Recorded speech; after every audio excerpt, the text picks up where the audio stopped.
গণমাধ্যমের প্রতি মার্কিন প্রেসিডেন্ট ডোনাল্ড ট্রাম্পের ক্ষোভ নতুন নয়। বহুবার সরাসরি অনেক গণমাধ্যমের তীব্র সমালোচনা করেছেন তিনি। সম্প্রতি এনবিসি নিউজকে দেওয়া এক সাক্ষাৎকারে সেই ক্ষোভ এক নজিরবিহীন রূপ নিয়েছে। উইসকনসিনের একটি খামার বাড়িতে রেকর্ড করা এনবিসির মিট দ্য প্রেস অনুষ্ঠানে সাক্ষাৎকার চলাকালীন মাঝপথেই মেজাজ হারিয়ে আসন ছেড়ে চলে উঠে যান ৭৯ বছর বয়সী এই প্রেসিডেন্ট। গত ৫ জুন উইসকনসিনের চিপেওয়া ফলসের একটি খামার বাড়িতে কৃষকদের একটি কর্মসূচিতে যোগ দিয়েছিলেন ডোনাল্ড ট্রাম্প। কর্মসূচির আগেই সেখানে তৈরি একটি অস্থায়ী স্টুডিওতে এনবিসির সঞ্চালক ক্রিস্টেন ওয়েলকারের মুখোমুখি হন তিনি। প্রায় ৫০ মিনিটের এই সাক্ষাৎকার পর্বটির শুরুটা বেশ স্বাভাবিকই ছিল। খামার বাড়ির টিনের ছাদে অনবরত ভারী বৃষ্টির শব্দ হচ্ছিল তখন।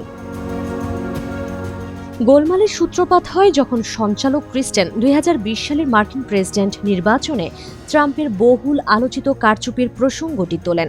চলাকালীন সঞ্চালক দাবি করেন ২০২০ সালের নির্বাচনে যে জালিয়াতি হয়েছে তার সপক্ষে ট্রাম্প আজ পর্যন্ত কোনো আইনগত প্রমাণ দেখাতে পারেননি।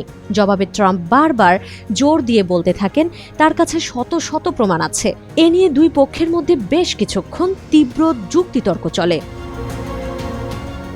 এরই এক পর্যায়ে ট্রাম্প গত সপ্তাহে অনুষ্ঠিত ক্যালিফোর্নিয়ার প্রাইমারি ইলেকশনেও নতুন করে কারচুপির অভিযোগ তোলেন। সেখানে তখনও ভোট গণনা চলছিল। এই উদাহরণ টেনে ট্রাম্প দাবি করেন ভোট গণনা শেষ করতে কয়েকদিন সময় লাগাই হলো কারচুপির সবচেয়ে বড় প্রমাণ। পাল্টা চুক্তিতে সঞ্চালক ওয়েলকার মনে করিয়ে দেন ক্যালিফোর্নিয়ার আইন অনুসারে নির্বাচনের দিন পর্যন্ত পোস্টমার্ক থাকা মেইল ব্যালট গণনার জন্য ১ সপ্তাহ পর্যন্ত সময় পাওয়া যায়। সঞ্চালকের এই পাল্টা জবাবে চরম বিরক্ত ও ক্ষুব্ধ হন মার্কিন প্রেসিডেন্ট। তিনি এনবিসি এবং সামগ্রিকভাবে মূলধারার সংবাদ মাধ্যমগুলোর তীব্র সমালোচনা শুরু করেন। এক পর্যায়ে রাগ সামলাতে না পেরে নিজের ব্লেজারে লাগানো মাইক্রোফোনটি খুলে মাটিতে ফেলে দেন। আসন ছেড়ে উঠে স্টুডিও থেকে বেরিয়ে যাওয়ার ঠিক আগ মুহূর্তে কারচুপির প্রশ্নে বিরক্ত ট্রাম্প সঞ্চালক ক্রিস্টেন ওয়েলকারকে ব্যক্তিগতভাবে আক্রমণ করে বসেন।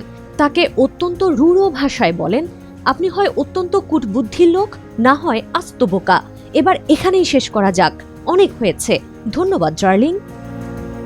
এই মন্তব্য করার পরই তিনি খামার বাড়ির ভেতরের অস্থায়ী স্টুডিও ত্যাগ করেন।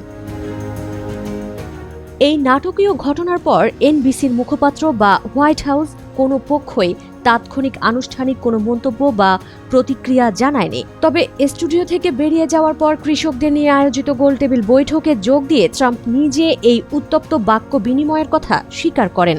কিন্তু নিজের এই মেজাজ হারানোর পেছনে তিনি এক অদ্ভুত অজুহাত দাঁড় করান। খামার বাড়ির ভেতরের উত্তপ্ত পরিস্থিতির জন্য দায় চাপান বাইরের বৈরী আবহাওয়ার ওপর। হাস্যরসাত্মক সুরে ট্রাম্প কৃষকদের বলেন, বৃষ্টি হচ্ছিল তো তাই ওদের ওপর একটু রেগে গিয়েছিলাম। ওদের আচরণে আমি খুশি হতে পারিনি, তবে আমাদের সময়টা ভালোই কেটেছে।